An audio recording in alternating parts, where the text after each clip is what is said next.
Hello everyone, আজকে explain করব would boy drummer episode 2। আগের এপিসোডে দেখেছিলাম ডংজু সেই গাড়ির খোঁজে একটা পেইন্ট ফ্যাক্টরিতে যায় আর গাড়ির ব্যাপারে জিজ্ঞেস করে, কিন্তু গোল্ডেন বানি তার গোল্ডের দাঁত দেখিয়ে ডংজুকে মজা নিতে লাগে। আর সেখানে গোল্ডেন বানির গুন্ডারা তাকে মারারও ট্রাই করে, কিন্তু ডংজু একাই সবার সাথে ফাইট করে আর গোল্ডেন বানিকে পাঞ্চ মেরে তার গোল্ডের দাঁত খুলে ফেলে। নেক্সট সিনে দেখি মানসিক ডংজুকে সেভ করতে ব্যাকআপ টিম নিয়ে চলে আসে আর মানসিক ডংজুকে জিজ্ঞেস করে তুমি কি ঠিক আছো, কিন্তু ডংজু মানসিকের নাকেই পাঞ্চ মেরে দেয়। অন্যদিকে কিমের কাছেও পুলিশ চলে আসে আর শিনও সেখানেই ছিল। কিম তাড়াতাড়ি হান্নার কাছে আসে আর জিজ্ঞেস করে সে ঠিক আছে কিনা, কিন্তু হান্না কিমের দিকে শুট করে কারণ কিমের ব্যাগ থেকে একজন গুন্ডা অ্যাটাক করতে নিচ্ছিল।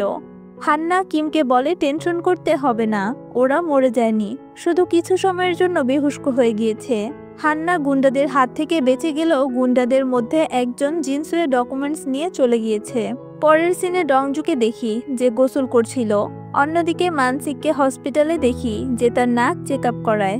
এরপর বাইরে এসে দেখে রিপোর্টার্সরা কিম, শিন, হান্নাকে এইটা ওইটা জিজ্ঞেস করছিল। তখন ডংজু গোসল শেষ করে বাইরে চলে আসলে সব রিপোর্টার্স ডংজুর কাছে চলে আসে আর জিজ্ঞেস করে আপনি একাই গোল্ডেন বানের টিমের সাথে কিভাবে ফাইট করেছেন।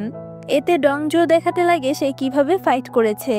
দূর থেকে মানসিক এইসব দেখছিল আর গংচুলকে বলছিল আমি তো ভেবেছিলাম এই ডংজু কিছুই না, কিন্তু এখন মনে হচ্ছে ও আবার আমার ক্যারিয়ারটা সুন্দর করে দিতে পারবে।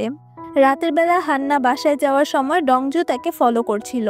তখন হান্না জিজ্ঞেস করে তুমি আমায় ফলো কেন করছো।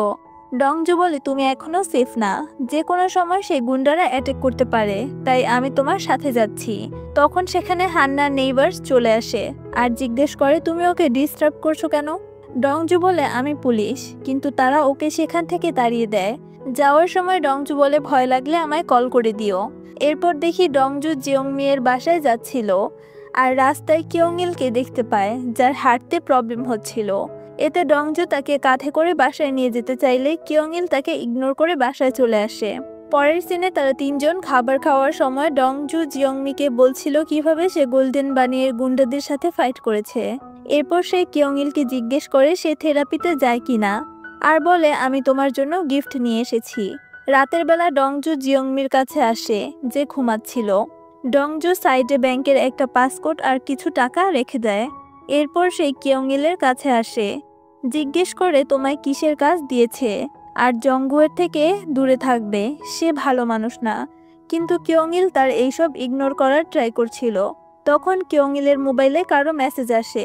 ডংজু দেখা ট্রাই করলেও কিয়ংইল মোবাইল নিয়ে বাইরে চলে যায়। এরপর অনেক সময় পার হয়ে যায়, কিন্তু কিয়ংইল বাসায় আসে না। পরের দিন মানসিককে পানিওলের সাথে দেখি।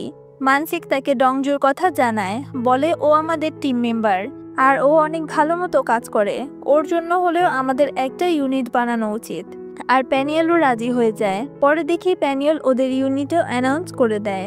এরপর দেখি মানসিক আমাদের হিরোজদের নিয়ে একটা টিম বানিয়ে নিয়েছে আর তাদের আলাদা একটা অফিস রুমও দেওয়া হয়েছে। ডংজু সেখানে 5টা সিট দেখলে জিজ্ঞেস করে এটা কার সিট। মানসিক বলে এটা কিমের সিট, কিন্তু সে আমাদের টিমে জয়েন করতে মানা করে দিয়েছে। এরপর দেখি ডংজু আর মানসিক গোল্ডেন বানিকে ইনভেস্টিগেশন করছিল, কিন্তু গোল্ডেন বানি কোনো অ্যান্সারই দেয় না। ডংজু তার হাতে একটা ওয়াচ দেখে জিজ্ঞেস করে এটা তো সেই ঘড়ি যেটা আমি হিট অ্যান্ড রান কেসের সাসপেক্টের হাতে দেখেছিলাম, এটা তোমার হাতে কিভাবে আসলো। গোল্ডেন বানি কিছু বলতে চায়, কিন্তু সামনের গোল্ডেন দাঁতগুলো ফেলে দেওয়ার কারণে সে ক্লিয়ারলি বলতে পারছিল না। তখন ডেইয়ং এসে গোল্ডেন বানিকে সেখান থেকে নিয়ে চলে যায়। বাইরে আসলে মানসিক জিজ্ঞেস করে সে এমনটা কেন করলো, তারা তো তাকে ইনভেস্টিগেশন করছিল। ডেইয়ং বলে প্যানিয়েল তাকে এমনটা করতে বলেছে কারণ তোমাদের জন্য আরেকটা ইম্পর্টেন্ট কাজ আছে। এরপর দেখি তারা সেই ইম্পর্টেন্ট কাজে আসে আর দেখে এখানে তাদেরকে অ্যাড বানানোর জন্য শুটিংয়ে নাটক করতে হবে। আর মানসিক সবাইকে অনেক কষ্ট করে মানিয়ে এখানে এনেছিল, সত্যি কোনো ইম্পর্টেন্ট কাজ করাবে ভেবে। এরপর প্যানিয়েল হান্নাকে বলে এবার তোমাকে সুন্দর মতো অ্যাক্টিং করতে হবে, আমাকে দেখো আমি যেভাবে করব ঠিক সেভাবেই করবে।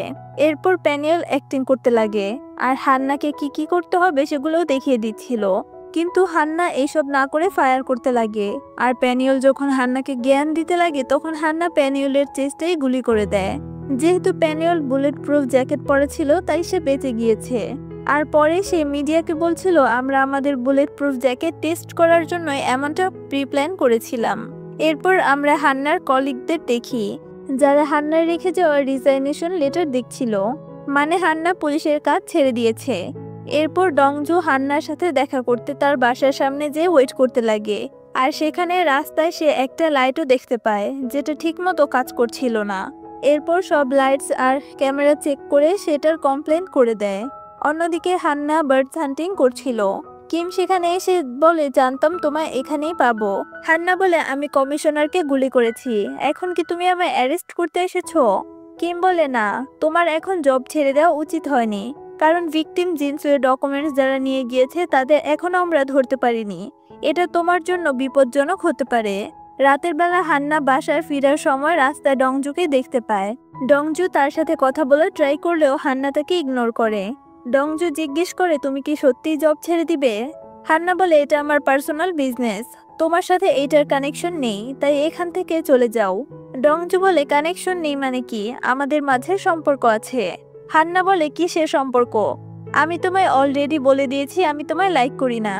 ডংজু বলে তুমি আমায় লাইক না করলে কি হয়েছে, আমি তো তোমায় করি, আর হতে পারে তুমিও একদিন আমায় লাইক করবে। হান্না বলে আমি তোমায় কখনোই লাইক করি না, আর না তো কখনো করব, এখান থেকে চলে যাও। ডংজু মন খারাপ করে সেখান থেকে চলে যেতে লাগলে হান্না পিছন থেকে তাকে তাকিয়ে দেখতে থাকে। এরপর সে একটা কুকুরকে আদর করতে লাগে আর নেইবারকে জিজ্ঞেস করে এটা কার কুকুর। নেইবার বলে সে জানে না, কেউ এখানে রেখে চলে গিয়েছে। পরের দিন মানসিককে দেখি ডেয়ং গোল্ডেন বানের কেসটা নিজের বানিয়ে নিয়েছে, আর মিডিয়া তাকে নিয়ে প্রাউড করছে। তখন একটা ফোন কল আসলে মানসিক সেটা রিসিভ করে আর জানতে পারে এক জায়গায় কিছু গুন্ডা টিম কিছু করার প্ল্যান করছে। পরের সিনে দেখি মানসিক শিন ডংজুকে নিয়ে সেখানে যাচ্ছে। শিন বলে সেখানে যেহেতু অনেক গুন্ডারা আছে আমাদের ব্যাকআপ টিমকে কল করা উচিত। মানসিক জানায় সেখানে অলরেডি ব্যাকআপ টিম চলে গিয়েছে, আর কিম সেখানে ব্যাকআপ টিম নিয়ে ওয়েট করছিল। এরপর তারা চুপি চুপি বিল্ডিং এর ভিতরে চলে আসে। তখন মানসিকের কিছু একটা হয়ে যায় আর সে বেহুশ হয়ে যায়। ডংজু তাকে হুশে আনার ট্রাই করে। মানসিক উল্টাপাল্টা কাজ করতে লাগে, এতে সেখানে থাকা সব গুন্ডারা বুঝে ফেলে আর সেখান থেকে পালাতে লাগে। এর মাঝে মানসিকও হার্ট হয়ে যায়। এরপর হসপিটালের সিন দেখি।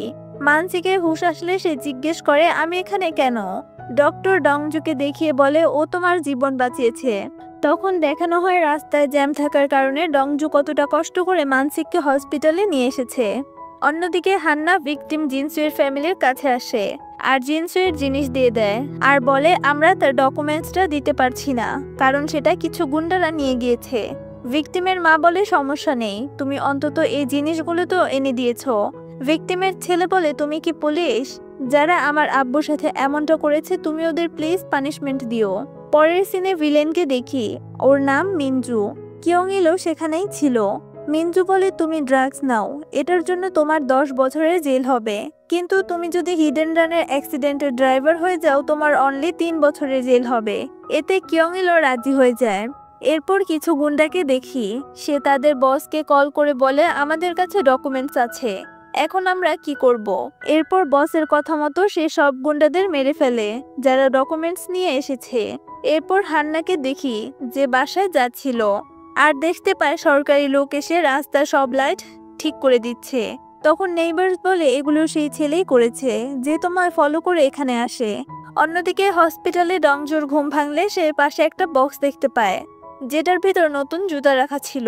এরপর ডংজু অফিসে আসলে মানসিকের কাছে জানতে পারে হিডেন রানের ড্রাইভার সারেন্ডার করে দিয়েছে। ডংজু ড্রাইভারকে দেখতে আসলে দেখে এটা কিয়ংইল, আর কিয়ংইল নিজেই স্বীকার করেছে সে জিনসুকে মেরেছে।